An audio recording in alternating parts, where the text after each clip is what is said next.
So this video is going to talk about a little bit about the color theory and color mixing to give you a general understanding on how to prepare for the studio classes here. We're going to talk about how 3 important colors create every single color that we can think of. Our 3 main colors are called primary colors, and these are going to be red, yellow, and blue. Now the reason these 3 colors are primary, it's because you cannot use any other color to create these. They are made all on their own, but you can mix these 3 to make any other color you can think of. Now what we're going to do is we're going to mix 2 of these 3 colors together to create a secondary color, a second color. Secondary colors come from 2 of the primary colors. For example, I'm going to take a little yellow and a little red, and that will create an orange.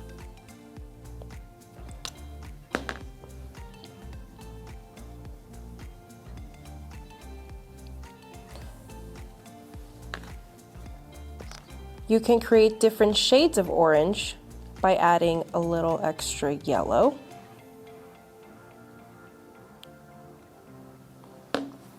to create a more yellowy orange, or a little extra red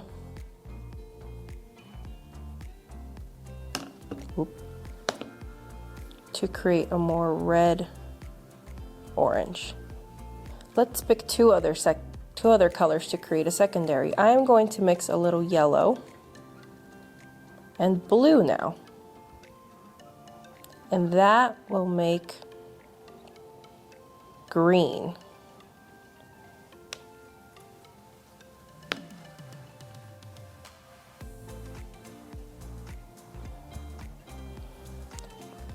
We can add a little extra yellow to make more of a light lime green, or a little extra blue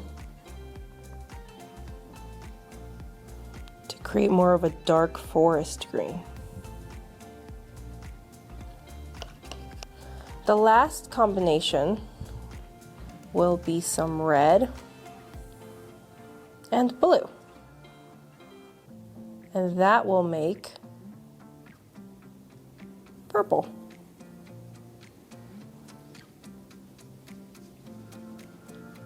I can add extra red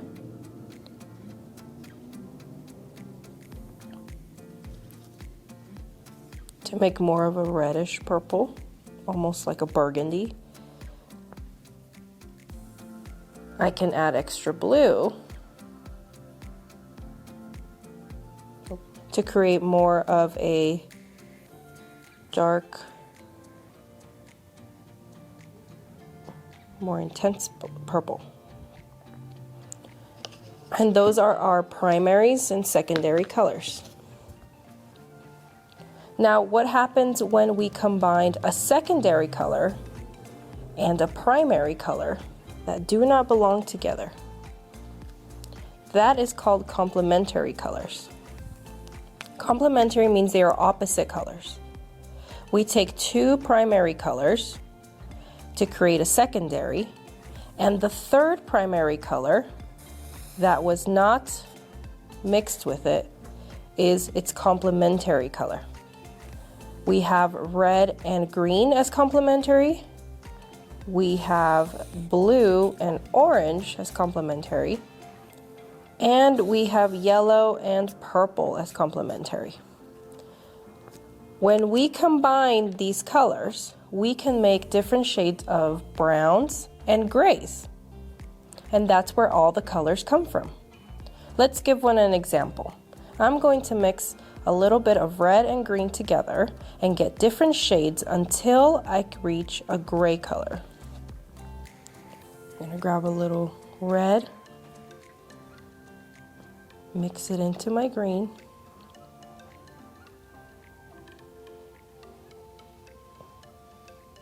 And at first, I have a little bit of a reddish brown color. If I keep mixing more,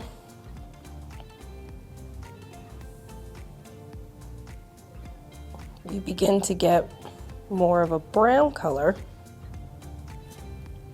And the more green I mix into the red, eventually it will become gray. And the more green I add, the closer I'll get back to different shades of green. Let's try the same way with yellow. I'm going to grab a little yellow and purple, and I'm going to mix it into purple.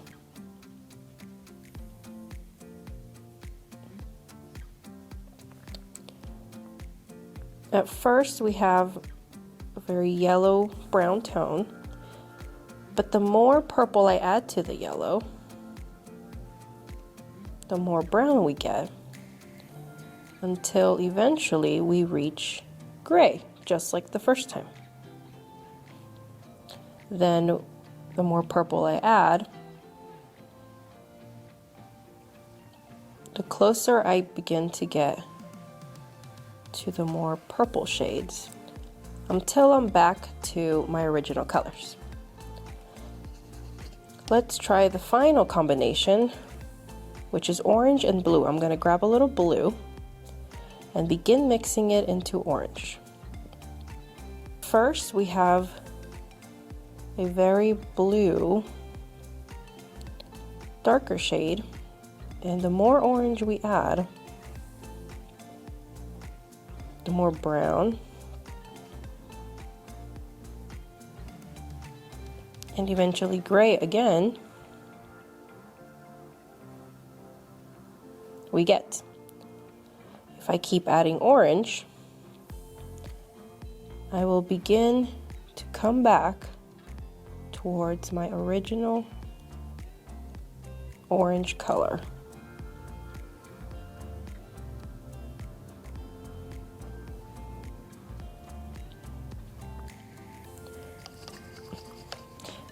And that's how it works. When you have a perfect balance of a secondary color and a primary color, you can make a gray color.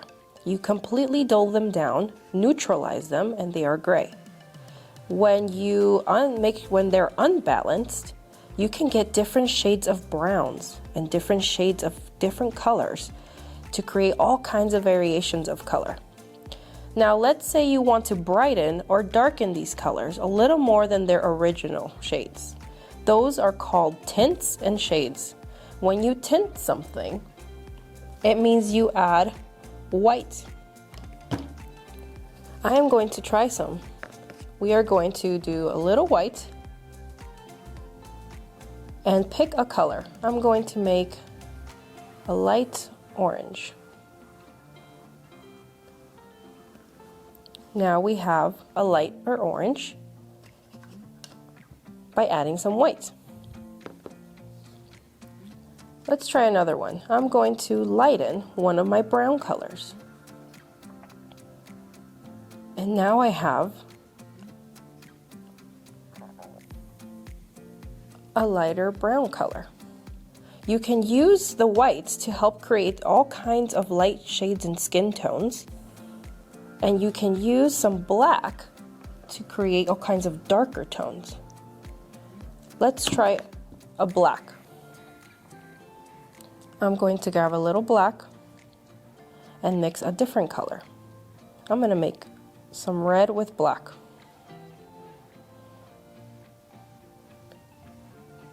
And now I have a very dark red.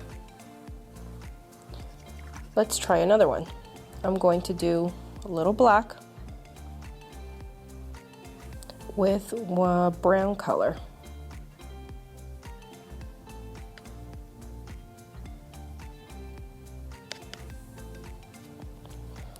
And now I have a really dark shade of brown. And that's all you need to do. Now you know how you can create from these three colors every color of the rainbow and all kinds of variations of browns and different shades of the rainbow. When you add a little white, you can create pastel light colors. And when you add a little black, you can create any of these colors in a darker shade. Let's try a little bit more tint and shades. Let's say I need to make some skin tones. I'm first going to start by using a primary color and a secondary color to create a shade of brown that I want. Let's say I want a reddish brown color. I'm going to grab some red, and I'm going to grab its complementary color, green, just a little bit because I want it to be more red than green, until I get a reddish brown color. This is my reddish brown color. I'm going to begin adding a little bit of white to begin lightening my color. Adding a little white, it starts to get a little lighter. The more white I add, the lighter the color becomes. You can keep adding and adding and adding white until you get your desired color. This is great when you want to make skin tones of all shades. You can keep going until you get the lightest color all the way till white. Now let's say I need the reddish brown color to be darker. We will begin adding black. Now instead of having a reddish brown, we have a darker brown. And the more black you add, the darker the shade will become, until you reach just black.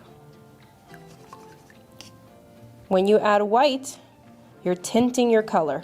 When you add black, you're shading your color. And you can get all kinds of skin tone colors from that.